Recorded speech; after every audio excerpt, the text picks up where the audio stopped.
नमस्कार दोस्तों, फिल्मी फीवर में आपका स्वागत है। हार्डली ऐसे दो एक्टर्स हैं जिनके बारे में मैंने दिल से कुछ कहने की कोशिश की है। एक कह सकते हैं कि अप्रिसिएशन कमेंट्स। एक है रामचरण, गिरी गैलेक्सी में आए हुए थे जब RRR रिलीज़ हुई थी। खाली पैर नंगे पाँव आए थे और पूरे 3 घंटे बैठकर उन्होंने ऑडियंस को ऑब्जर्व किया था कि किस बात पे वो तालियां बजा रहे हैं, किस बात पे वो हंस रहे हैं, क्या हो रहा है। और दूसरे rocking star Yash Yash sir, उन्होंने जिस हिसाब से वेलकम किया था, एक मैं छोटा सा यूट्यूबर कंटेंट क्रिएटर हूँ और जिस हिसाब से मैं मुंबई से बैंगलोर गया था, इस बात को उन्होंने अप्रिशिएट किया था, चेरिश किया था। और अब मैं बात करना चाहता हूँ विजय देवरकोंडा के बारे में। कुछ भी मैं बोलूँ, लेकिन ऐसा मत सोचना कि विजय देवरकोंडा आज आए मुंबई में और कुछ मेरा मतलब परिवर्तन हो गया मेरे अंदर या फिर मैं बदल गया, ऐसा कुछ नहीं है। लाइगर मुझे अभी भी अच्छी नहीं लग रही है और ना लगने वाली है कभी लाइफ में, और मैं लोगों को मैं कोई रेकमेंड करने वाला नहीं हूँ, ठीक है। ये बात आप क्लियर रख लेना। तो मुझे कल पता चल गया था कि विजय देवरकोंडा मनोज सर से पर्सनली मिलना चाहते हैं और अपनी बात को क्लैरिफाई करना चाहते हैं, क्योंकि जिस हिसाब से मनोज सर का जो कमेंट है पूरी सोशल मीडिया में वायरल हो गया, इसके बाद से मुझे ऐसा लगता है कहीं ना कहीं उनको आहत पहुंची होगी और हर्ट हुए होंगे। और यही वजह है कि वो मनोज सर से डेस्परेटली मिलना चाहते थे और अपनी बात को क्लैरिफाई करना चाहते थे।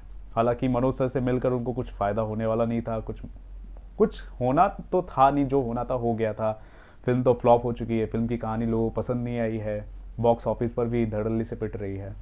लेकिन विजय देवरकोंडा मनोज सर से मिलना चाहते हैं। अब मैं ये सोच के मैं हैरान हो गया, क्यों मिलना चाहते हैं मुझे। मैं एक पल के लिए बोला चलो ठीक है, उनका जो PR है विजय का मुंबई का, वो कह रही है कि विजय मिलना चाहते हैं, ठीक है। लेकिन मैंने उसको सीरियसली नहीं लिया। लेकिन बाद में मुझे फ़ोन आया कि हाँ, विजय देवरकोंडा एक्चुअली में आ रहे हैं मुंबई और वो चार्टर्ड प्लेन से आ रहे हैं। जिस वक्त मनोज सर फ्री है उसी वक्त वो आएंगे और उनसे मिलेंगे।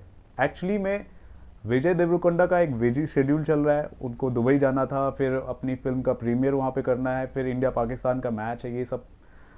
लेकिन उसके बावजूद चार्टर प्लेन से आना हैदराबाद से, और आधे घंटे के लिए सही, लेकिन मनोज सर से मिलना और मनोज सर से मिलकर सॉरी कहना।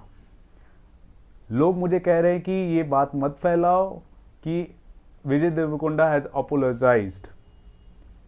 लोग कह रहे हैं कि ऐसा बोलो कि क्लैरिफिकेशन दिया है, लेकिन एक्चुअली में विजय देवरकोंडा ने सॉरी कहा है। सॉरी किस लिए कहा है? सॉरी तो कहना नहीं चाहिए, लेकिन फिर भी विजय को ऐसा लगता है कि उन्होंने जो कहा, भले ही वो मिसअंडरस्टैंडिंग की वजह से हुआ हो, किसी वजह से हो, जो भी कहा, हर्ट हुए हैं लोग। स्पेशली मनोज सर, वो भी हर्ट हुए हैं। और जो इंटरव्यू चल रहा था तो विजय को ऐसा लगता है कि हर्ट हुए और इसलिए मुझे सॉरी कहना चाहिए, जबकि उनको सॉरी कहना नहीं चाहिए था। लेकिन एक्चुअली में विजय देवरकोंडा का ये बड़प्पन कह सकते हैं, या फिर he is very down to earth personality in real sense. मुझे वहां जाकर मुझे देखने को मिला, मुझे समझने को मिला। हालांकि बाद में मुझे मनोज सर से इंटरव्यू लेते वक्त मुझे पता चला कि विजय ने सारी क्लैरिफिकेशन दी, बताया कि वो जो कमेंट है वो किस कॉन्टेक्स्ट में कहा गया, और अलग अलग प्रेस कॉन्फ्रेंस में भी उन्होंने बातें अपनी रखी हैं और बहुत ही क्लियर शब्दों में अपनी बातें रखी हैं। लेकिन उसको इग्नोर करते हुए एक पर्टिकुलर चंक जो सोशल मीडिया पे वायरल हुआ है, उसी बात को लेकर बताया जा रहा है कि he is very arrogant and the way he has said he should not. ऐसा बोलना नहीं चाहिए था, लेकिन एक्चुअली उन्होंने कन्वे करके बताया। और मनोज सर का पैर छूकर उन्होंने आशीर्वाद लिया, चरण स्पर्श भी किया। 78 ईयर्स ओल्ड के अराउंड है मनोज सर, और 50 साल से ऊपर हो चुका है उनका फिल्म इंडस्ट्री में। और मैं फिर भी सोच रहा था विजय देवरकोंडा को आने की क्या ज़रूरत थी। लेकिन एक्चुअली में विजय को ये बात डीपली हर्ट हुई है। हो सकता है कि विजय एक्चुअली में एक थिएटर ओनर है, और एक थिएटर ओनर का जो दर्द होता है वो समझते हुए मिलने के लिए आए हों, या फिर वो एक सीनियर मोस्ट पर्सन है, उनको हर्ट हुआ हो। इस बात को ध्यान में रखते हुए आए हों, लेकिन वो आए, वो बहुत ही प्राइवेट बात थी, प्राइवेट मीटिंग थी। Vijay Deverakonda directly charter plane से आए, कलीना से गाड़ी से आए, ठीक है, अकेले आए, और एक ड्राइवर था बगल में जो उनको रिसीव करने आया, और उनकी मुंबई की फिल्म की पीआर ऑलरेडी वहाँ पर अवेलेबल थी। लेकिन जब वो आए और स्पेशली जो जो उनका टोन था, जो बात करने का तरीका था, उनके आंखों में जो नमी थी, और एक छोटा सा एक स्टूल होता है, मनोज सर यहाँ पे बैठे हैं, मनोज सर के बगल में इधर विजय बैठे हुए हैं, और एक छोटे बच्चे की तरह उनके बगल में बैठकर वो क्लैरिफाई कर रहे थे कि मैं कोशिश करूंगा सर अच्छी से अच्छी फिल्म बनाने की, और मैं कोशिश करूंगा कि निराश ना करो, मेरी वजह से जो भी कमेंट्स हुए हैं या फिर जैसा भी हुआ हर्ट हुआ है, I really feel sorry for that, I apologise for that. ये बात एक्चुअली में मुझे ऐसा लगता है हुआ है, और यही हो रहा था, ठीक है।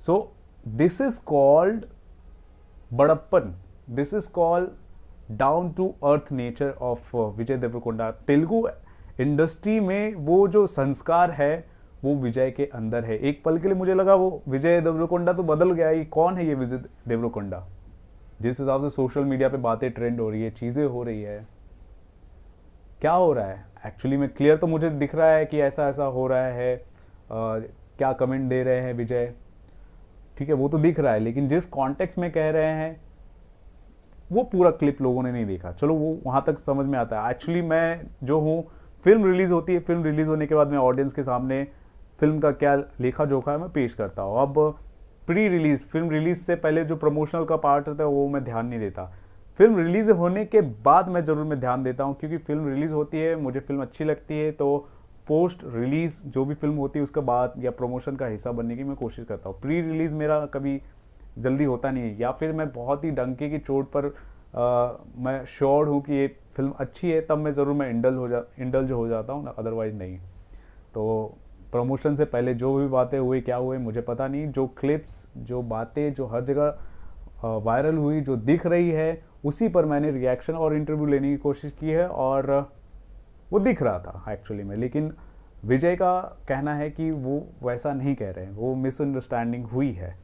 तो ठीक है, जिस जो मिसअंडरस्टैंडिंग हुई है और उस पर जो भी रिएक्शंस आए हैं, उससे विजय को आहत पहुंची है, उससे विजय जो है कहेंगे कि अपोलोजाइज जैसा करना होता है ना, वैसा फील कर रहे हैं, उनकी आंखों में वो नज़र आया।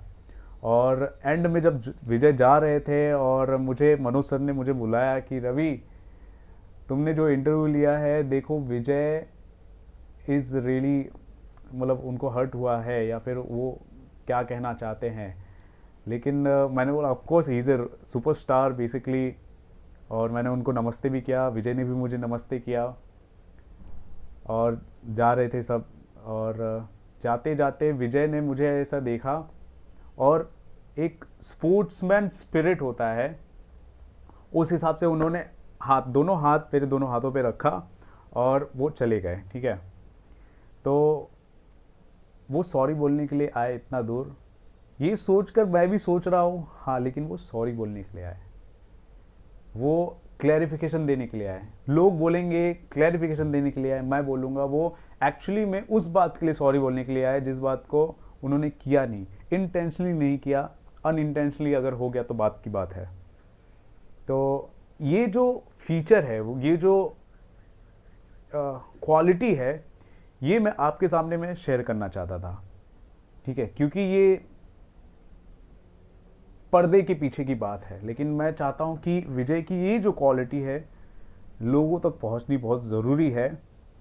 वो बंदा चुपचाप आया, of course he is deeply hurt, जिस हिसाब से बॉक्स ऑफिस कलेक्शन हुआ है और जिस तरह बातें चल रही हैं, जिस हिसाब से उसका इमेज क्रिएट हो रहा है, तो इस बात को ध्यान में रखते हुए, ये सब झेलते हुए कोई भी एक एक्टर, आर्टिस्ट कहीं ना कहीं डीपली हर्ट हो जाता है। और विजय की आंखों में वो साफ झलक रहा था।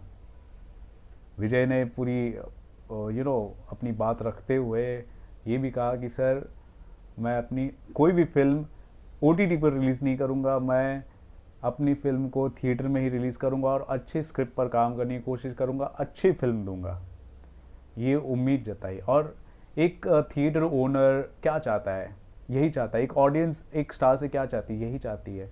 एक हम जो जर्नलिस्ट हैं, फिल्म जर्नलिस्ट हैं, कंटेंट क्रिएटर्स हैं, हम फिल्म स्टार्स से, फिल्म मेकर्स से हम क्या चाहते हैं, यही चाहते हैं। और वही बात विजय ने कही, वही बात विजय ने दोहराई। तो ये जो हम्बलनेस है, ये जो सिंप्लिसिटी है, वो मुझे अच्छी लगी। सो गाइस, इस पूरी सिनेरियो को लेकर आप क्या कहना चाहते हैं ज़रूर बताएं हमारे कमेंट सेक्शन पर। और एक बात फिर से मैं आपको रिपीट करना चाहता हूँ, लाइगर मुझे अच्छी नहीं लगी, ठीक है। अब क्योंकि विजय देवरकोंडा लाइगर के हीरो है, तो इसकी इनके बारे में मैं बात कर रहा हूँ, तो आप सोचेंगे अच्छा बदले बदले नज़र आ रहे, ऐसा कुछ भी नहीं है। तो ये मत समझना, ठीक है। जो मैं बात बोल रहा हूँ वो ऑनेस्टी के साथ बोल रहा हूँ, बहुत ही सिंसेरिटी, सैंक्टिटी को ध्यान में रखते हुए और स्पष्टता के साथ बोल रहा हूँ। और जिस सीरियसनेस के साथ मैं बोल रहा हूँ वो आप समझने की कोशिश कीजिए। This is Ravi Gupta here, signing off. नमस्ते।